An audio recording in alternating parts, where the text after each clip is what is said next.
ಮತ್ತು T V ಮಾಧ್ಯಮದವರೆಗೂ ಅಭಿನಂದಿಸುತ್ತಾ ಏನಿವತ್ತು ಇಲ್ಲಿ ಹೊಸದಾಗಿ KSRTC ಬಸ್ ನಿಲ್ದಾಣ ಮಾಡಿದ್ದೀವಿ.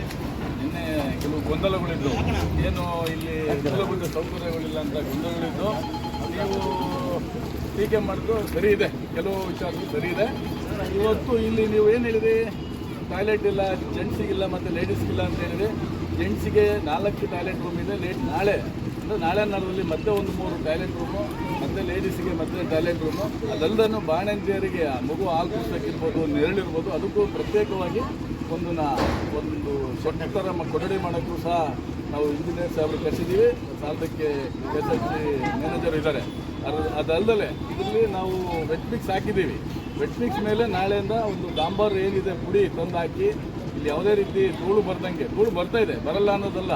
ಈಗ ಒಂದು ಮನೆ ಕಟ್ಟಬೇಕಾದ್ರೆ ಫೌಂಡೇಶನ್ ತೆಗೆದಾಗ ಏನಾಗುತ್ತೆ ಅಂದರೆ, ಫೌಂಡೇಶನ್ ತೆಗೆದು ಮನೆ ಕಟ್ಟೋರ್ಗು ನಾನಾ ರೀತಿ ಸಮಸ್ಯೆಗಳಿರ್ತವೆ. ಯಾಕೆಂದರೆ ಗಂಡ ಒಂದು ಪ್ಲಾನ್ ಮಾಡ್ತಾಳೆ, ಹೆಂಡತಿ ಒಂದು, ಮಗ ಒಂದು ಪ್ಲಾನ್ ಮಾಡ್ತಾರೆ. ಅರಸೀಕೆರೆ ಇತಿಹಾಸದಲ್ಲಿ ಬಸ್ ಸ್ಟ್ಯಾಂಡ್ ಇರಲಿಲ್ಲ, ಮೂಲಭೂತ ಸೌಕರ್ಯಗಳಿರಲಿಲ್ಲ. ಅದ್ಭುತವಾದ ಬಸ್ ಸ್ಟ್ಯಾಂಡ್ 35 ಕೋಟಿ ರೂಪಾಯಿ ಆಗ್ತಾ ಇದೆ. ಇದು ಕರ್ನಾಟಕದಲ್ಲಿ ಇದನ್ನು ನೆನಪು ಮಾಡ್ಕೋಬೇಕು. ತಾಲೂಕು ಮಟ್ಟದಲ್ಲಿ ಜಿಲ್ಲಾ ಮಟ್ಟದ ಬಸ್ ಸ್ಟ್ಯಾಂಡ್ ಆಗ್ತಾ ಇದೆ ಅಂದಾಗ ಇದು ಶಾಸಕರ ಕೊಡುಗೆ, ಅವ್ರ ಇಚ್ಛಾಶಕ್ತಿ ಇದೆ. ಇಚ್ಛಾಶಕ್ತಿಯಿಂದ ಏನಂದರೆ ಇದೆಲ್ಲ ಕೆಲಸಗಳು ಆಗ್ತಿದ್ದಾರೆ. ಏನಿಲ್ಲಿ ಲೋಪದೋಷಗಳು, ಇದು ನಗರದ ಹೃದಯ ಭಾಗದಲ್ಲಿ ಈ ಜಾಗ ಸಿಕ್ಕಿರೋದು ನಮ್ಮ ಪುಣ್ಯ. ಟಾಯ್ಲೆಟ್ ರೂಮ್ ಇಲ್ಲ ಅಂದರೆ ಒಳಗಡೆ ಡಿಪೋ ಇದೆ, ಅದಾಗುತ್ತೆ, ಇಲ್ಲಿದೆ, ಸ್ಯಾಲ್ರಿ ಮಾಡಿದ್ದೆಲ್ಲ ಮಾಡ್ತೀವಿ. ಆ ಭಾಗದಲ್ಲಿ ಮತ್ತೆ ರೂಮ್ ಮಾಡ್ತೀವಿ. ಅಲ್ಲಿಗೆ ಏನಿದೆ ಟ್ರಸ್ಟ್ ಮಾಡಿಬಿಟ್ಟು ನೆರಳನ್ನು ಅವಶ್ಯಕತೆ ಮಾಡ್ತೀವಿ. ಸಾರ್ವಜನಿಕರಿಗೆ ಯಾವುದೇ ರೀತಿ ತೊಂದರೆ ಆಗಲ್ಲ, ಕೆಲವೇ ಆಗುತ್ತೆ. ಯಾಕೆಂದರೆ ಯಾವುದೇ ಕೆಲಸ ಮಾಡಬೇಕಾದ್ರೆ ಟೈಮ್ ಬೇಕಾಗುತ್ತೆ. ಈಗ ದುಡ್ಡು ಬಂದು ನಮಗೆ 1 ವರ್ಷ ಆಗಿದೆ, ಕೆಲಸ ಮಾಡೋಕ್ಕೆ ಆಗಿರಲ್ಲ, ಕೆಲವು ಗೊಂದಲಗಳಿತ್ತು, ಶುರುವಾಗಿದೆ. ಇನ್ನೊಂದು ವರ್ಷದೊಳಗೆ ಒಳ್ಳೆ ಅದ್ಭುತವಾದ ಅರಸೀಕೆರೆ ಬಸ್ ಆಗೋದ್ರಿಂದ ಟೀಕೆ ಟಿಪ್ಪಣಿಗಳು ಇದ್ದಿದ್ದೆ. ಮಾಡಬೇಕಾದ್ರೆ ಯೋಚನೆ ಮಾಡಬೇಕು. ಟೀಕೆ ಮಾಡ್ಬೇಕಾದ್ರೆ ಏನಕ್ಕೆ ಟೀಕೆ ಮಾಡ್ತಾಯಿದ್ದೀವಿ ಅಂತ, ಯಾಕೆಂದರೆ ಅರಸೀಕೆರೆ 80 ವರ್ಷ ರಾಜಕೀಯ ಇತಿಹಾಸದಲ್ಲಿ ಸಾಕಷ್ಟು ಅಭಿವೃದ್ಧಿ ಆಗಿದೆ. ಇದೆಂದೂ ಆಗಿಲ್ಲ ಅಭಿವೃದ್ಧಿ ನಾವು ಕಂಡಿದ್ದೀವಿ. ಯಾಕೆಂದರೆ ಇಲ್ಲಿ ಸುಮ್ಮನೆ ಮಾತಾಡಬಾರ್ದು. ಯಾಕೆಂದರೆ ಸಿದ್ಧರ ನಾಡು, ಯಾರು ಮಾತಾಡಿದ್ರು, ಜನ ಒಪ್ಸಕ್ಕೆ ಮಾತಾಡಿದ್ರು ಮೇಲೆ ಭಗವಂತ ನೋಡ್ತಾ ಇದ್ದಾನೆ. ನಿಮ್ಮ ಟೀಕೆ ಟಿಪ್ಪಣಿಗಳಿಗೆ ಅಂತಿಮ ಕಾಲ ಬರ್ತಾ ಇದೆ. ಅದಕ್ಕೆಲ್ಲ ಒಂದು ಕೊನೆಗಳಿಗೆ ಬರುತ್ತೆ. ಅದನ್ನು ನಾವು ಅದು ಜನ ತೀರ್ಮಾನ ತಗೊಂತಾರೆ. ಟೀಕೆ ಏನು ಮಾಡ್ತಾರೆ ಅದಕ್ಕೆ ಜನ ಬದ್ಧವಾಗಿದ್ದಾರೆ ತೀರ್ಮಾನ ತಗೊಳಕ್ಕೆ ಅಂತ ಕೇಳಕ್ಕೆ ಇಷ್ಟಪಡ್ತಾ, ಇವತ್ತು ಏನಾದರೂ ಇವರು ನಮ್ಮ ಇಂಜಿನಿಯರ್ ಸಾಹೇಬ್ ಬಂದಿದ್ದಾರೆ. ಎಲ್ಲ ಏನಿದೆ ಇವತ್ತು ಅದೆಲ್ಲ ಡಾಂಬರ್ ಇದೆ ಅಂತ, ಅದು ಮೇಲೆ ವೆಟ್ ಮಿಕ್ಸ್ ಹಾಕಿ ಅದ್ರ ಮೇಲೆ ಹಾಕ್ತಾರೆ ಧೂಳು ಬರಬೇಕು. ಅದೇ ರೀತಿ ಮ್ಯಾನೇಜರು ನೀರಿಗೆ ವ್ಯವಸ್ಥೆ ಮಾಡೋಕ್ಕೆ ಕುಡಿಯೋ ನೀರು ಒಪ್ಕೊಂಡಿದ್ದಾರೆ.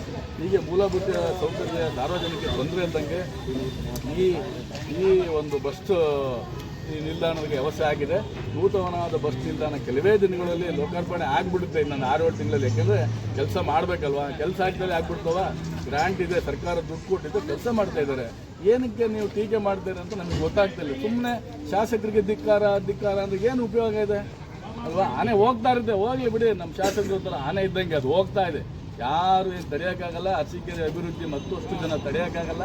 ನೀವು ಅಭಿವೃದ್ಧಿಗೆ ನೀವು ತಡೆಯೋಕ್ಕೆ ಹೋಗ್ಬೇಡ್ರಿ, ಟೀಕೆ ಮಾಡಿರಿ. ಅಭಿವೃದ್ಧಿ ಆಗಿಲ್ಲ ಅಂದಾಗ ಟೀಕೆ ಮಾಡಿ. ಆದ್ದರಿಂದ ಇವತ್ತು ಸಾಕಷ್ಟು ಅಭಿವೃದ್ಧಿ ಕೆಲಸದ ಜೊತೆಲಿ ಈ ಬಸ್ ಸ್ಟ್ಯಾಂಡು ಸಹ ಅರಸೀಕೆರೆಯಲ್ಲಿ ಹೃದಯ ಭಾಗದಲ್ಲಿ ಆಗ್ತದೆ ಅಂತ ನನಗೊಂದು ಖುಷಿಯಾಗಿದೆ. ಮುಂದಿನ ದಿನಗಳಲ್ಲಿ ಯಾವುದೇ ಟೀಕೆ ಮಾಡ್ಬೇಕಾದ್ರೆ ಯೋಚನೆ ಮಾಡಿ ಟೀಕೆ ಮಾಡಿರಿ. ಏಕೆಂದರೆ ನಮ್ಮ ಮನೆ ಕೆಲಸ ಮಾಡ್ಕೋಬೇಕಾದ್ರೆ ನಮಗೆ ಕಾಲಾವಕಾಶ ಬೇಕು. ದೊಡ್ಡ ಪ್ರಾಜೆಕ್ಟ್ ಆಗ್ಬೇಕಾದ್ರೆ ವರ್ಷಕ್ಕೆ ಆಗುತ್ತೆ. ಅದಕ್ಕೆ ಇವತ್ತು ಒಳ್ಳೆ ಜಾಗದಲ್ಲಿ ಮಾಡಿದ್ದೀವಿ. ಅದರಿಂದ ಇವಕ್ಕೆಲ್ಲ ಕಡಿವಾಣ ಹಾಕಬೇಕು ದಯಮಾಡಿ. ಯಾಕಂದರೆ ನೀವು ರಾಜ್ಯ ಮಟ್ಟದಲ್ಲಿ ಹೋರಾಟ ಮಾಡಿ, ರಾಜ್ಯ ಮಟ್ಟದ ನಾಯಕರಿಂದ ಬಂದವರು ಕೆಲಸಗಳು ಮಾಡ್ಬೇಕಾದ್ರೆ ಏನು ಸಮಸ್ಯೆ ಬರ್ತದೆ ಅಂತ ಎಲ್ಲ ಗೊತ್ತಿರುತ್ತೆ. ಆದರೂ ನೀವು ಸುಮ್ಮನೆ ಶಾಸಕರಿಗೆ ಧಿಕ್ಕಾರ ಅನ್ಬಾರ್ದು. ಅದು ನಿಲ್ಲಿಸಿ. ನಾಳೆ ನೀವು ಆದಾಗ ನಿಮಗೂ ಒಬ್ರು ಧಿಕ್ಕಾರ ಹಾಕೋರು ಹುಟ್ಟಿರ್ತಾರೆ. ಇದನ್ನು ತಲೆಲಿಕ್ಕಬೇಕು. ನೀವು ನಾಳೆ ಆದಾಗ ನಿಮಗೂ ಒಬ್ರು ಶುರು ಮಾಡ್ತಾರೆ. ಅದರಿಂದ ಇಲ್ಲಿ ನೀವು ಒಂದು ವಾತಾವರಣ ಹೆಂಗಿರಬೇಕು ಅಂದರೆ ತಿಳಿಯಾಗಿರ್ಬೇಕು. ಯಾವುದೇ ಒಂದು ಕೆಲಸ ಮಾಡಬೇಕಾದ್ರೂ ಯಾವುದೇ ಒಂದು ಯೋಚನೆ ಮಾಡಿ ಮಾತಾಡೋ ಶಕ್ತಿ ಭಗವಂತ ನಿಮಗೆ ಕೊಡಲಿ ಅಂತ ಹೇಳಕ್ಕೆ ಇಷ್ಟಪಡ್ತಾ, ಇಲ್ಲಿ ಏನು ಮೂಲಭೂತ ಸೌಕರ್ಯಗಳು ಬೇಕು ಕೆಲವೇ ದಿನಗಳಲ್ಲಿ 2-3 ದಿನದಲ್ಲಿ ಸಾಹೇಬರೆಲ್ಲ ಮಾಡ್ತಾ ಇದ್ದಾರೆ ಅಲ್ವಾ? ಆದ್ದರಿಂದ ಇಲ್ಲಿ ಇಂಥ ಒಂದು ಸನ್ನಿವೇಶ ಬರ್ದಂಗೆ ನೀವೆಲ್ಲ ನೋಡ್ಕೋಬೇಕು. ನೀವೇ 4 ಜನಕ್ಕೆ ಹೇಳೋರಾಗ್ಬಿಟ್ಟು ನೀವೇ ಬಂದು ಧಿಕ್ಕಾರ ಹಾಕೋದು ಸರಿ ಇಲ್ಲ. ಯಾಕೆಂದರೆ ಇವತ್ತು 530 ಕಾಂಕ್ರೀಟ್ ಆಗಿದೆ. ಮನೆ ತೋಟಗಳು ಕಾಂಕ್ರೀಟ್ ಆಗ್ತಾ ಇದ್ದಾರೆ ಅಂದಾಗ ತಾಲೂಕು ಅಭಿವೃದ್ಧಿ ಎಷ್ಟಾಗಿದೆ ಲೆಕ್ಕ ಹಾಕಿ ನೀವು. 530 ಕುಡಿಯೋ ನೀರು ಆಗಿದೆ. ಇವತ್ತು 150 ಕಿಲೋಮೀಟರ್ಯಿಂದ ನೀರು ಬಂದು ಕುಡಿತಾ ಇದ್ದೀವಿ ನಾವು. ಇಲ್ಲಿ VCD ಇರಲಿಲ್ಲ, ಅವತ್ತು ನೀವಿಲ್ಲ, ಕುಡಿಯೋ ನೀರು ಇಲ್ದಾಗಿಲ್ಲ, ರೋಡ್ ಇಲ್ದಾಗಿಲ್ಲ. ಈಗ ಬಂದ್ಬಿಟ್ಟು ನಾನು ಅದು ಇದು ಅಂದರೆ ಅದು ಜನ ಒಪ್ಪಲ್ಲ.